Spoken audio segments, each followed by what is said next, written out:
Rev Island must have the hottest summers anywhere. Hello Epic 7, and welcome to my video for how to auto floor number 4 without Lethe on your team.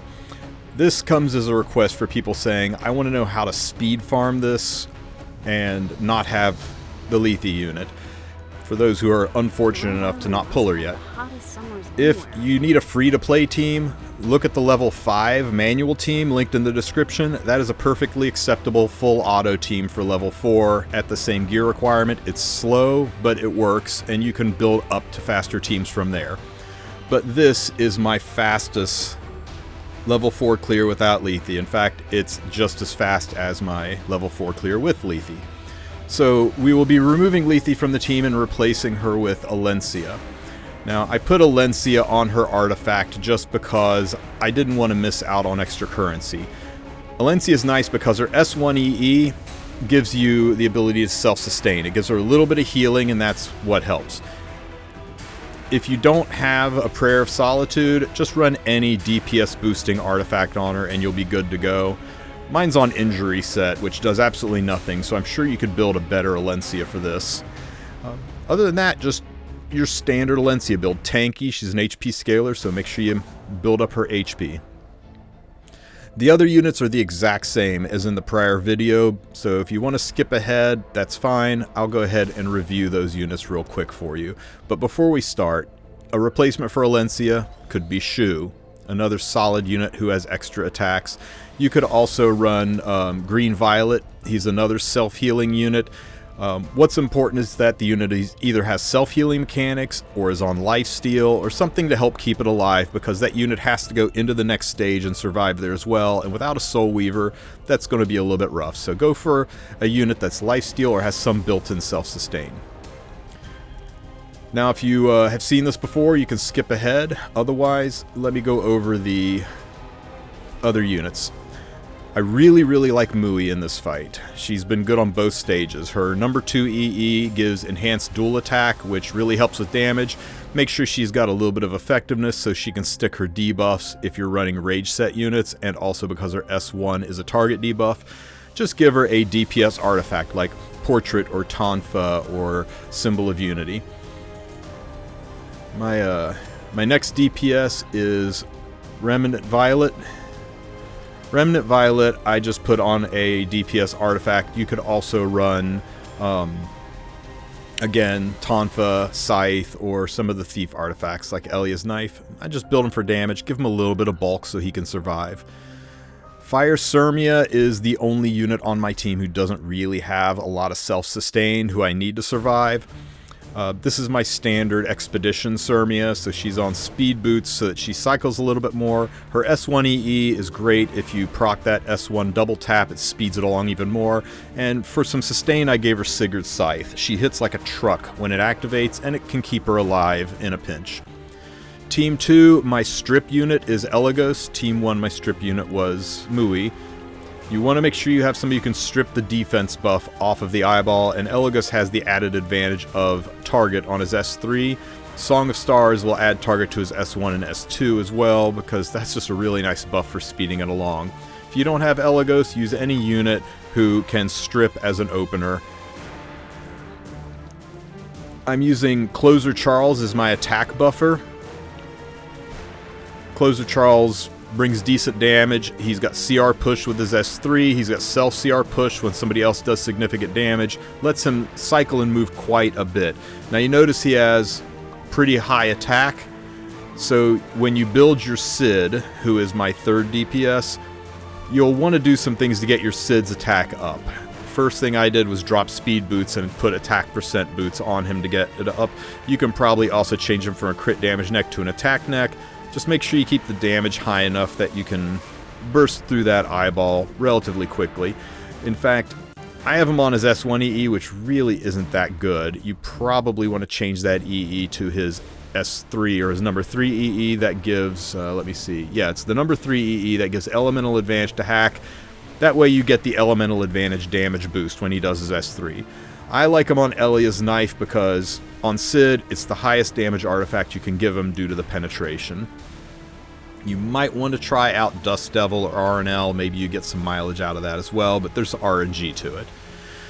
And I'd be remiss if I didn't mention, make sure you have your event currency pet activated. The event currency pet works in this, and hey, that's free currency to buy your gear. So we'll put up a timer so you can see how quickly this team clears. Everybody gets pushed back. Mui, being the fastest, goes first and gives attack buff to everybody, and strips the defense buff from the eyeball. If the eyeball's defense buff doesn't get stripped, it does slow the run down a little bit. You could probably turn Alencia's skills on for increased stability, but it will decrease the speed a little bit. Between Sirmia's hit and Alencia's hits, the eyeball is definitely dead.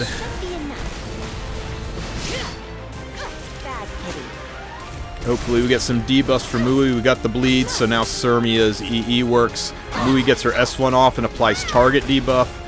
The boss is immune to defense break, but I still like Alencia's hits off because extra attacks do extra damage in this, so Alencia's second hit will hit a lot harder than her first. Sirmia drops a big bomb with her S3 into that target debuff, and we have cleared the first part in right about a minute. That's about the same speed as the other team with Lethe. Charles didn't get pushed back, so he's going a little out of order, but that's okay. And now we strip the defense buff from the eyeball. And there's the strip with the target debuff. Alencia softens the eyeball up. You'll notice the second hit hits a lot harder than the first hit. I'll carve you up. And Sid should kill the eyeball, which makes Eligos throw a suitcase, apply a target debuff. Oh, we got 15%ed on the target debuff, so that's hurting our damage a little bit, slowing the run down just a little. Now we got the target, and he dual attack with Charles because Charles had the attack buff instead of Sid. Whew. Damage is a little bit high on this one. I guess that is one nice thing about the Lethe team, is Lethe does bring a lot of damage in a very, very high health package with the boost she gets, so a little more stability there, I guess. I mean, Alencia has, what, 20k HP, and my Lethe has, with the bonuses, close to 38k HP, and her damage output is simply higher, so I think you'll have fewer fails running the Lethe team. But hey, if you don't have Lethe, this is a 2-minute clear team. Even if it fails once or twice in 30 runs, that's fine. Alternately, if you do not have the units in this team, or you're very, very new, check out the video linked in the description for how to manual stage number 5. That team works fine as an auto team for stage 4, and the gear requirements are really low. But hey, we got this potential banger here, so let's see how it rolls. Yo, that effectiveness hurt. But it hits speed, so we forgive one and try to go further. What do we get here? Oh, man. Okay, normally I'd stop, but I'm a little starved for torrent gear, so let's see. As long as I get a max roll somewhere. Max roll somewhere. Okay, that's a 7, so I guess we're finishing this piece. One more really high roll into crit damage would be great.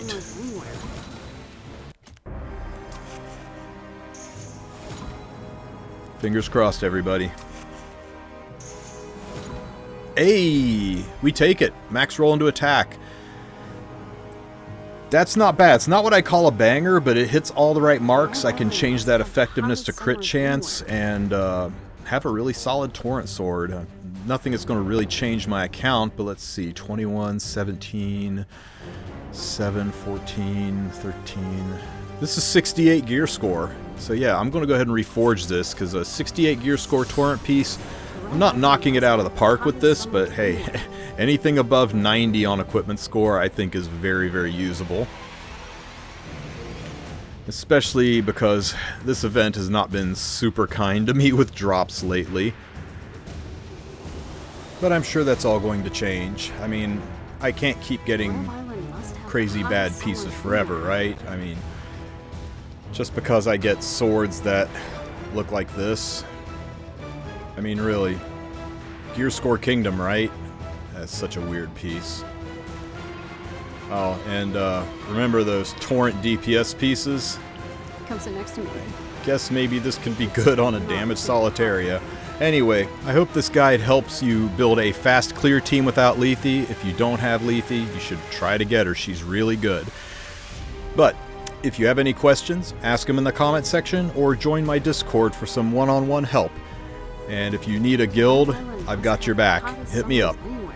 Have a great week, everybody, and don't forget to like and subscribe.